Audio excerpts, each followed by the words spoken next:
ঈশ্বরগঞ্জ থেকে হারোয়া আর হারোয়া থেকে জাটিয়া এবং সুটিয়ার দিকে যে রাস্তাটা এসেছে সেইখানে দেখেন পুরো ব্রিজটাই ভাঙ্গা। এই দিক দিয়ে যদি কোনো গাড়ি যায়, যদি একটা চাকা পড়ে তাহলে কিন্তু একদম নিচে চলে যাবে। দেখেন এদিক দিয়ে গাড়ি যাচ্ছে ওই পাশ দিয়ে, এবং দেখেন পুরো রাস্তার মাঝখানে চলে আসছে ভাঙ্গাটা। আর অল্প আছে তাহলে কিন্তু পুরো রাস্তাটাই নষ্ট হয়ে যাবে। এবং যদি অন্ধকারের মধ্যে রাত্রের দিকে হুট করে একটা গাড়ি আসে তাহলে কিন্তু পড়ে যাবে নিচে।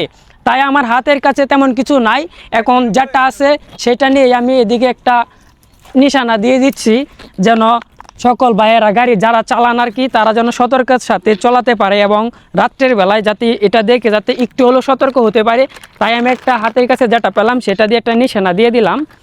এদিক দিয়ে রাত্রেবেলা যারা জাটি এবং সুটিয়া রাস্তাটা দিয়ে গাড়ি চালাবেন তারা অবশ্যই দেখে শুনে গাড়ি চালাবেন, কারণ এই ভাঙ্গাটা একদম রাস্তার মাঝখানে। সকলে ভিডিওটি শেয়ার করে দিবেন যেন এই রাস্তার কাজটাও হয়ে যায়, এই ব্রিজটা যে ভাঙ্গা যে ব্রিজটা এটা যেন মেরামত হয়ে যায়।